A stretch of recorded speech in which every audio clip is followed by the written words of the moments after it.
ויהי איש אחד מן רמתיים, צופים מהר אפרים, ושמו אלקנה בן ירוחם.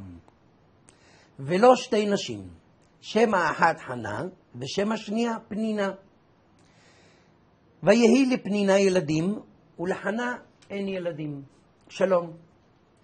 אנחנו שוב בתוכנית נוספת, והפעם הנושא הוא ילדים, הריון, פוריות, עקרות, עקבה בפוריות, ילדים, תינוקות וכל מה שמסביב. בואו נתחיל.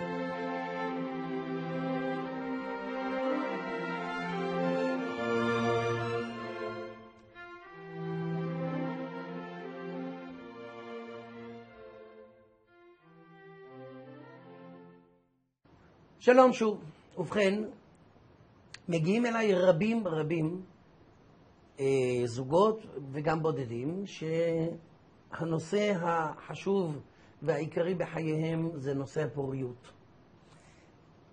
הקושי להתעבר, הטיפולים הקשים שעוברים, ההפריות, כל מה שמסביב. ובכל זאת יש בעיה להיקלט ולהביא ילדים לעולם.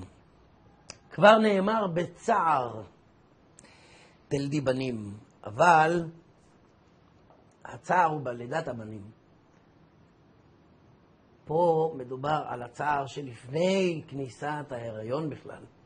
רבים גם נשים מגיעות אליי שהעובר לא תופס, וכבר בחודש הראשון או השני מקסימום נופל, לא פעם, לא פעמיים. כמובן שהנושא הזה מאז ומתמיד הטריד את כולם, והקבלה נתנה הרבה תשובות ופתרונות לנושא הזה. הקבלה המעשית במיוחד, כאשר מגיעה אליי אישה או זוג שיש להם קושי להתעבר, אז קודם כל ולפני הכל אני עושה פתיחה ובודק אם יש משהו שהוא מעבר לבעיות הפיזיות, כמו זרע חלש, או מחזור לא תקין, או דברים שהם בדרך כלל יוצרים את הבעיה באופן טבעי פיזי. כאשר הכל בסדר, וגם הגבר בסדר ופורה, וגם האישה מחזור הוא תקין בסדיר, ואין שום סיבה נראית לעין שהיא לא תתעבר, אז אני בדרך כלל אומר לא למהר מיידית אחרי חצי שנה, אם לא נקלטים, לא צריכים מיד לרוץ לרופא ולהתחיל בטיפולים. לצערנו בימינו אלה, כבר אחרי חודש-חודשיים של ניסיונות רצים מהר לרופא כדי להתחיל טיפולים, וזה לא תמיד נכון. לפעמים המתח והלחץ וכל הדברים האלה גורמים לחוסר קליטה.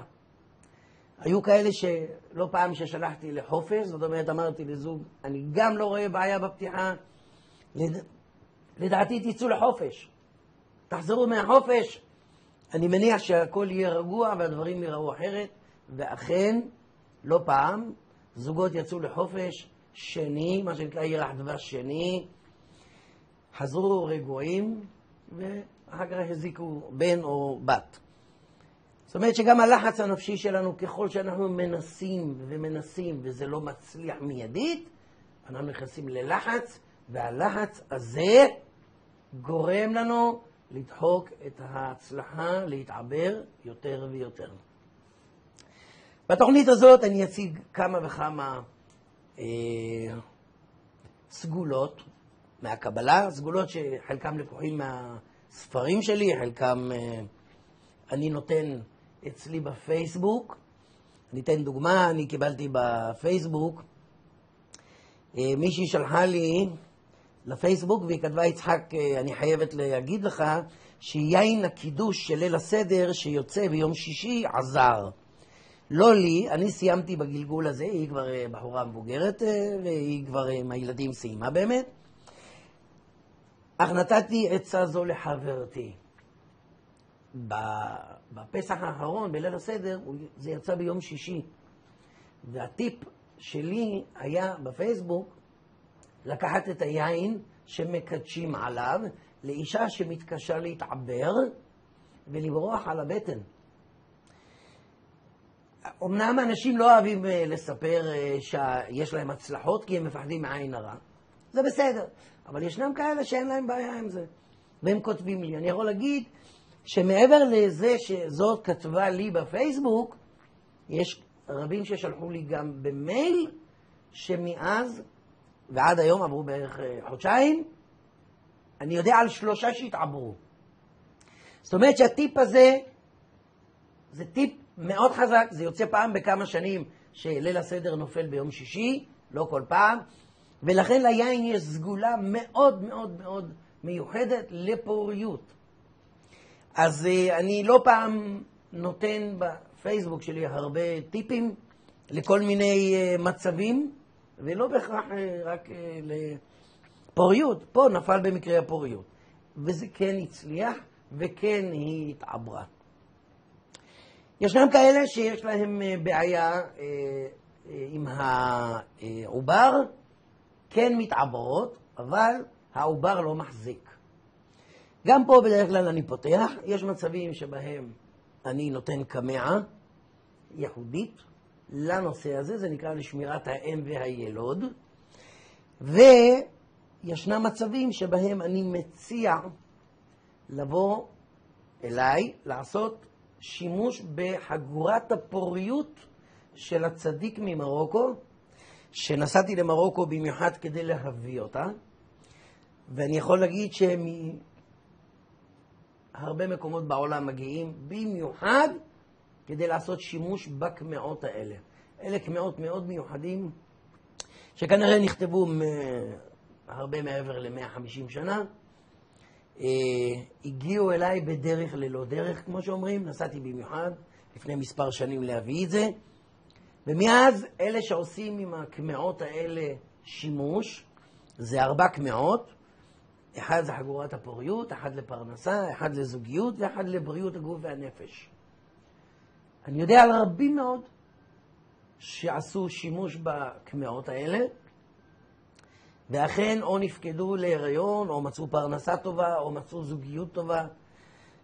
פעם בכמה זמן יש אצלי קבלת קהל במשרד, או אם מתארגנים קבוצה, או אם אנשים באים מחוץ לארץ, במיוחד לקמעות האלה, אז אני פותח אותם, ועוד מעט אני אציג את הקמעות, הם יושבים כאן כמובן, אני אראה בדיוק כל אחד ואחד ומה עושים איתו. ובכן, אני אקריא לכם סגולה שהיא כתובה בספר שלי, הצלחה עם קבלה, אבל זו סגולה שאני יודע שהיא כן נתנה תוצאות מאוד מאוד מאוד חיוביות, אפילו מספר פעמים, לכן אני אקריא אותה. מאחר וזה סרט, אז ניתן גם לעצור ולחזור אחורה אם מישהו לא קלט את השם של המלאך שאותו אני מקריא.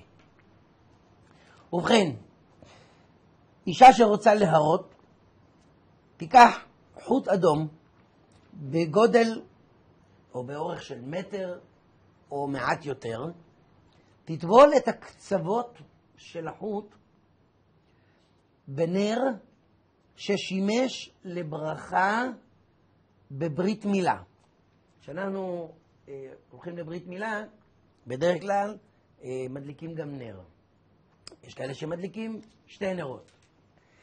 את הנר הזה לקחת, להמיס אותו, יש בו מה שנקרא מן הברכה. לטבול את קצות החוט האדום בחלב שהימסנו, תישא אישה משאלה להשגת הריון טוב. משמע, תבקש האישה משאלה ותאמר בשם מיכאל, גבריאל, אוריאל, רפאל, חניאל, חסדיאל, סנדלפון ומטטרון. אלה שמות מלאכים שמסייעים בעיבור האישה.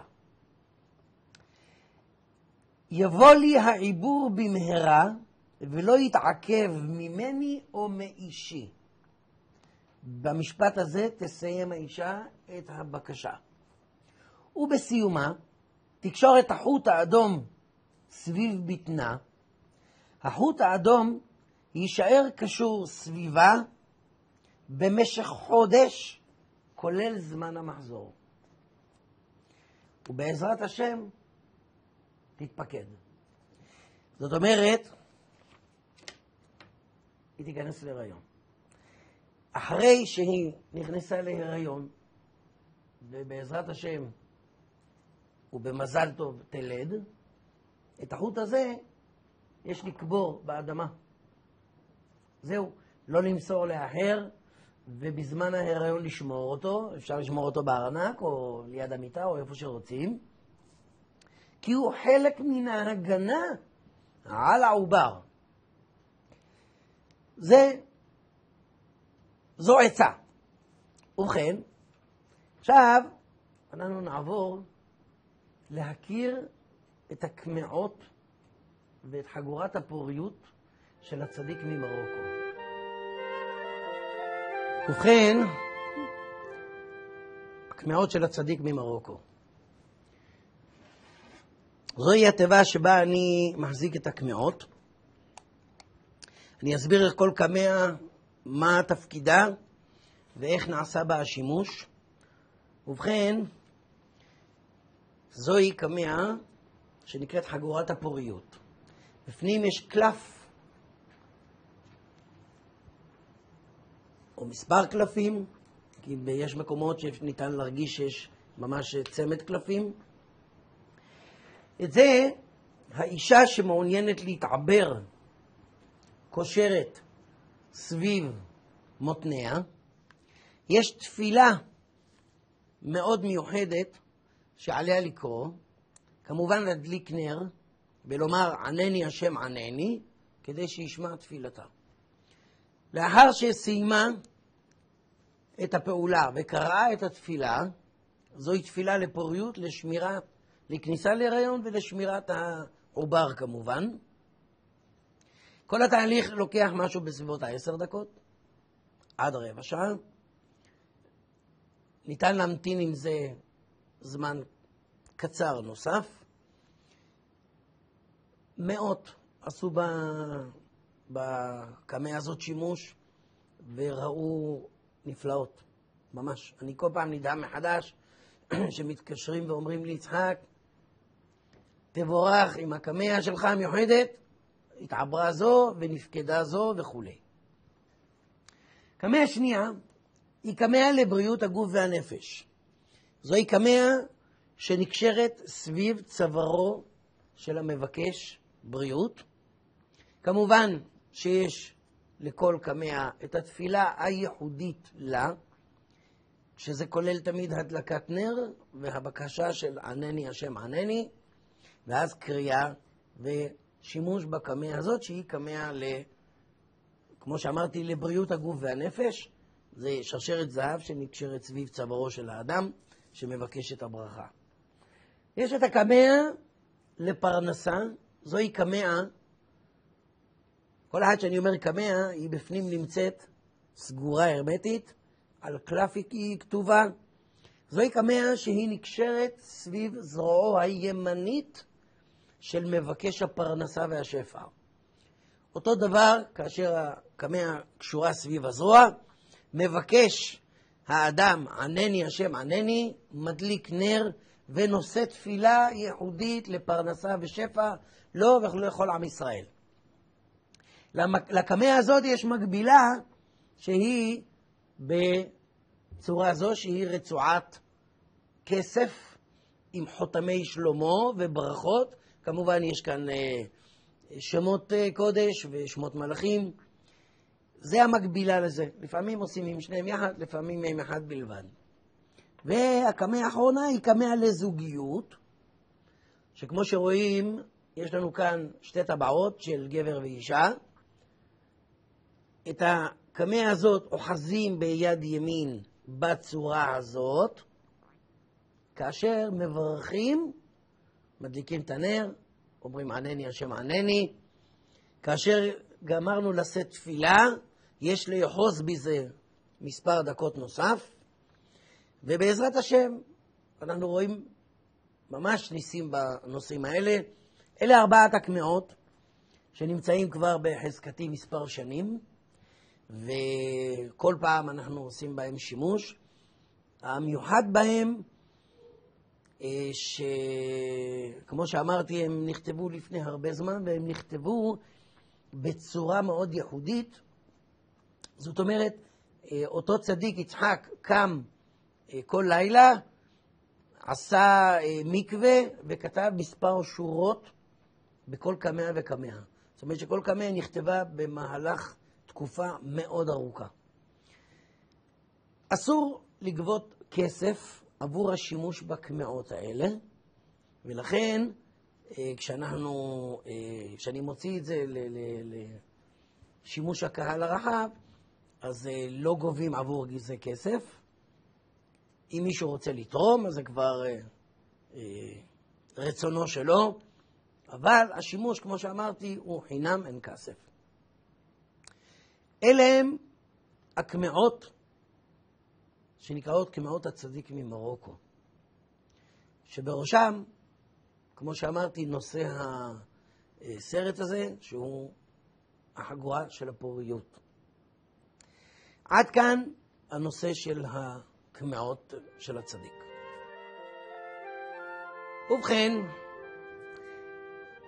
לא פעם מגיעים אליי נשים או זוגות עם קשיים בנושא העיבור והפוריות, ואני מוצא בפתיחה דברים שנקראים חסימה שנעשתה בכוונה תחילה, או על ידי כללה, או על ידי מעשה טומאה, או שגם נתקלתי במעשי כישוף לסגירת רחם, לא פעם ולא פעמיים. בדרך כלל זה יוצא כאשר הזוהר אומר עבודה של עמים עובדי עבודה זרה. משמע לא מהצד העברי היהודי נקרא לזה, למרות שגם אצלנו לא חסרים מלאכות כאלה, אבל הרבה פעמים עושים בכוונה דבר שנקרא קשירת רחם, שאישה לא תצליח להתעבר למרות שהכל בסדר אצלה. מקרים כאלה אני בדרך כלל פותר על ידי קמע שמסירה ומגנה על אותה אישה מפני מה שנעשה לה, וברוך השם אוחזים בן או בת לאחר תקופה.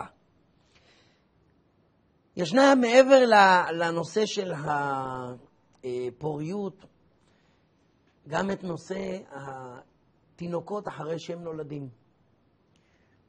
לא פעם באים אליי ואומרים לי, תשמע, תינוק בוכה וצורח, אין לו כלום. התינוק חולה כל הזמן. כל יומיים יש לו מחלה אחרת, ואין סיבה.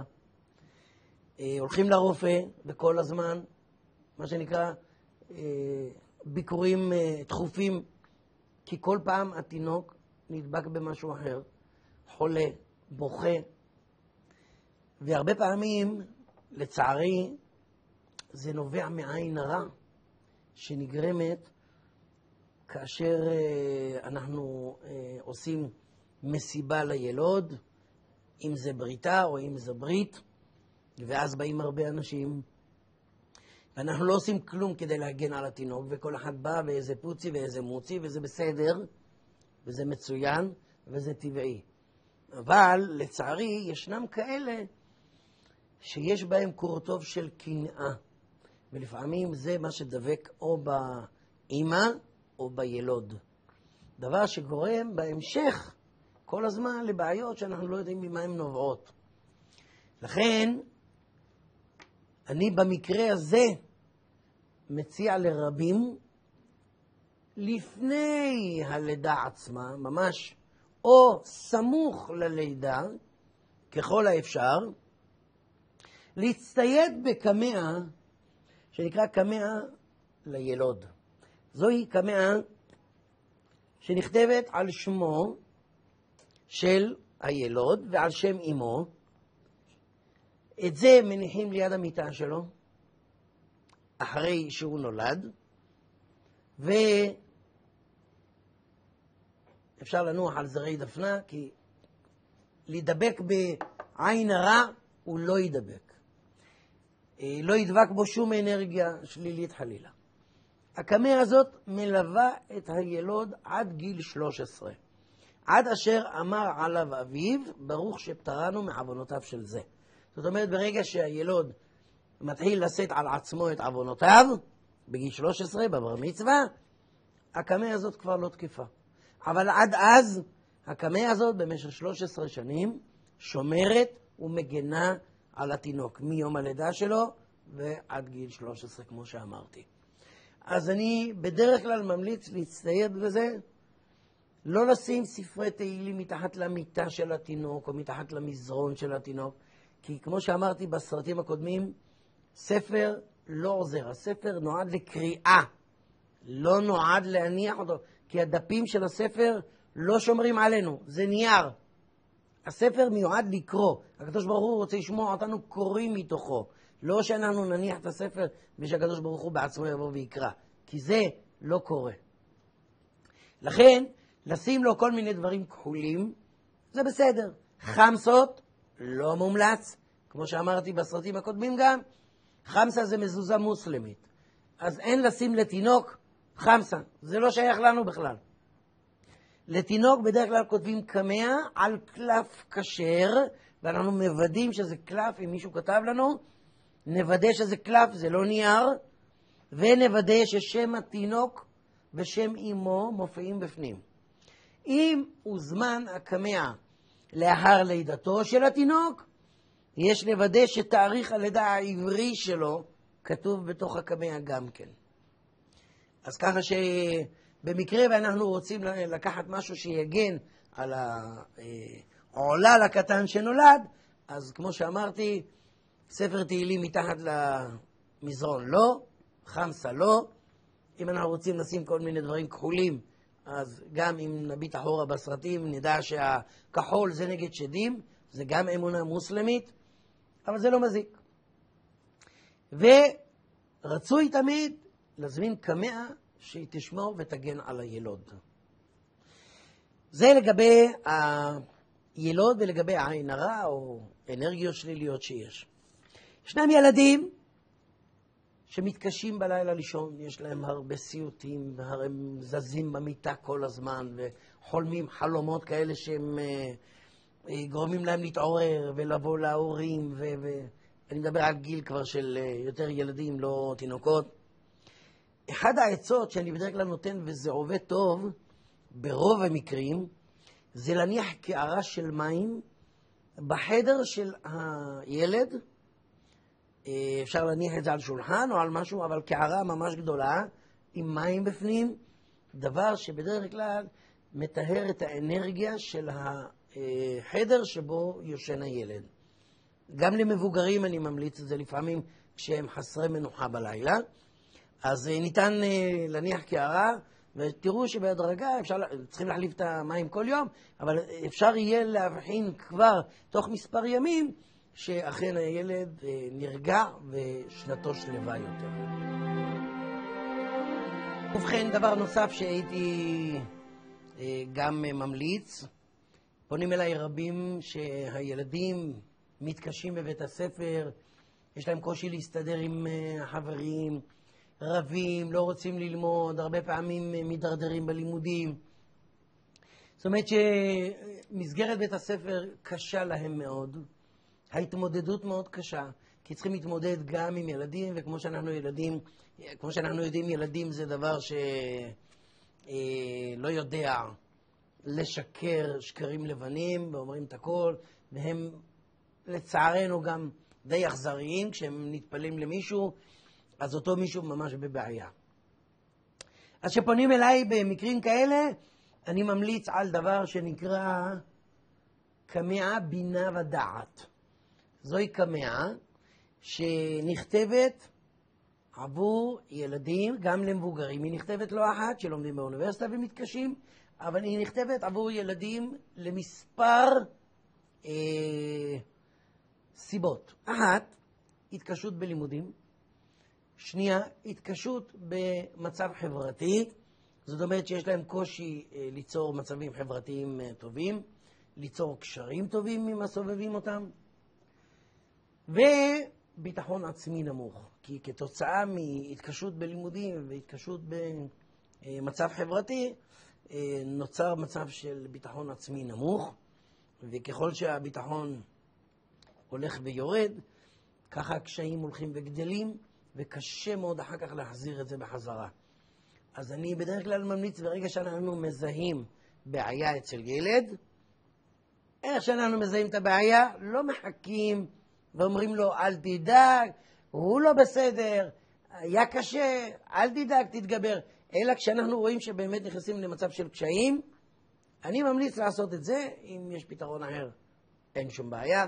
אבל מהבחינה שלי, גם מבוגרים שמתקשים בלימודים, או מתחילים ללמוד, או מתחילים קורסים, ופתאום באמצע אין להם חשק להמשיך בכלל, או קשה להם להתמודד עם החומר, אני בדרך כלל ממליץ, זה נקרא בינה ודעת, וזוהי קמעה מאוד ייחודית, שנכתבת על פי שם ותאריך לידה ושם אמא, קטנה, שמים אותה בילקוט אם יש, אם לא אפשר לשים אותה בארנק.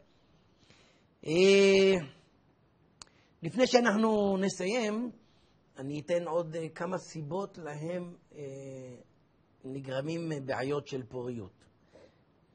דוגמה, הפלות. שנשים עושות הפלות לפעמים ברצון או לא, דבר שיכול לגרום לחסימה בפוריות. נדרים שאנחנו נודרים, הרבה פעמים יכול לגרום לנו לחסימה בפוריות. כאשר אנחנו מנסים לעשות על מישהו כישוף, זאת אומרת, לא פעם אני שומע על אישה שניסתה פעם לתפוס מישהו, אבל אחר כך היא כבר שכחה ממנו והמשיכה הלאה, והתברר שהטומאה דווקא בה דווקא, ולכן יש לה קשיים להתעבר. אני מספר את הדברים האלה מתוך הפתיחות והפגישות שלי עם כל האנשים. לא אחת, גם בחול, כשאני עושה פתיחות ופוגש אנשים ברחבי העולם, כל הסיבות שאני מונה כאן, הם אותם הסיבות שיש קשיי התעברות אצל הגויים, אצל הלא יהודים נקרא לזה. יש דבר אחד שאיתו הייתי רוצה לסיים, וזה, אומרים שבן שביעי הוא בן סגולה. הרמב"ם אומר, ואני עבדכם בן שביעי.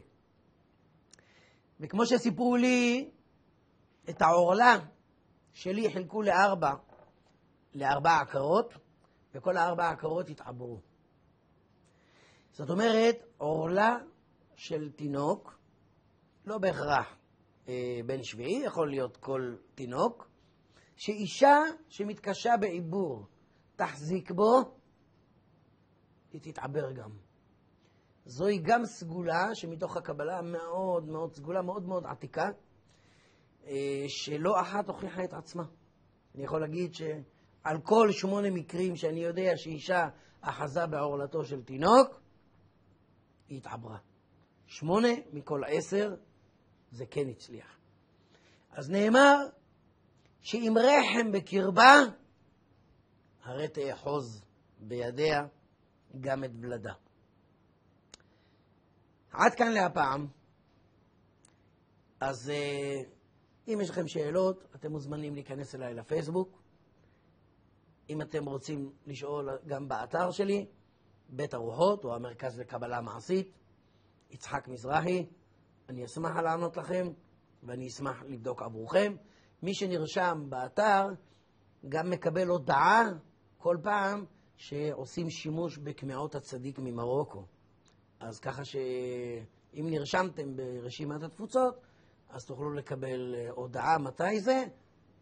וכמו שאמרתי, יש 4 קמעים: פוריות, בריאות, פרנסה וזוגיות. בשורות טובות. שקו למצוות.